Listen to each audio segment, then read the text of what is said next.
À la suite de 2 actes très éreintants, l'équipe s'offre une journée détente avant de reprendre l'acte 3 sur la côte normande. Le Tour de France à la voile fait en effet escale à Julouville, petite bourgade de caractère située dans la baie du Mont-Saint-Michel en face de l'archipel de Chausey.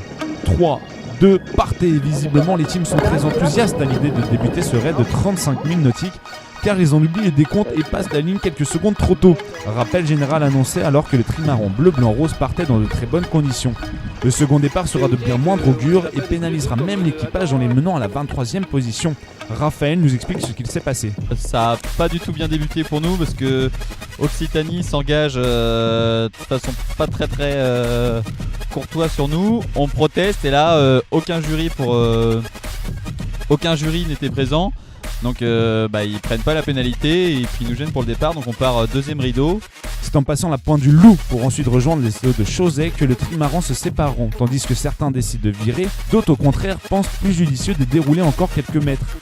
Et à ce moment-là, on a 2 bateaux en ligne de mire qui sont FDJ et Pujula, qui sont des bateaux qui sont assez rapides. On se dit bon allez, l'objectif final de cette journée, ça va être de les doubler. Et au final, on y arrive. On arrive à la dernière porte, on les double.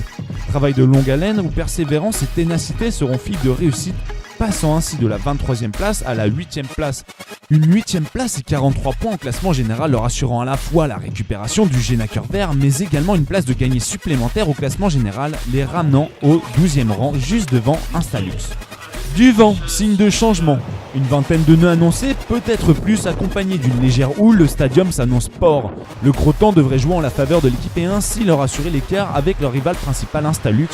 Avec 9 petits points d'avance sur le numéro 2 du classement amateur, on croise les doigts pour que le Gatien Paul et Raphaël ne prennent aucune pénalité, aucun BFD et dominent ce stadium. L'attention de la team se portera essentiellement sur les croisements afin d'éviter les collisions. Helvetia et Instalux ou encore CR1 et Baptiste en ont été victimes, les obligeant à abandonner. Rien à signaler du côté des Sablés, légèrement percuté par Béjaflor sur la poutre arrière à la suite d'une enroulée de porte sous le vent. Les Sablés assurent sans équivoque la place de leader en conservant le Génaqueur vert. Il n'est plus question de se focaliser seulement sur le classement amateur. L'objectif est dorénavant de jouer dans la cour des grands en franchissant la barre des 10 premiers au classement général. Cette équipe n'a pas fini de nous surprendre avec désormais une avance sur Instalux de 10 points. De nouveaux objectifs fleurissent au sein de cette team très ambitieuse. Prochaine étape à Arzon où Julien Lebrun, tacticien, devra faire ses preuves et poursuivre le travail déjà entamé par Raphaël Sancier, celui de guider au mieux Gatien et Emeric dans leur choix de barreur. Avec Emeric Dari, le skipper du bateau.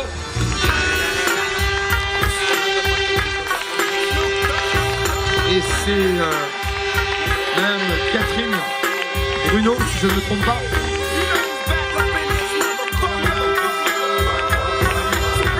Et c'est Catherine Bruno Rine, vice-présidente du conseil départemental de la Manche, en charge de la culture, qui va monter. Elle vient d'arriver. Voilà.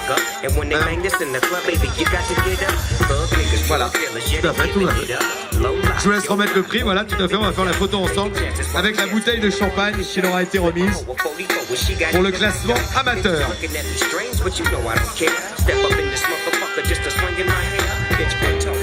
If you're down with the sick, take a bullet with some dick and take this dope on this jet.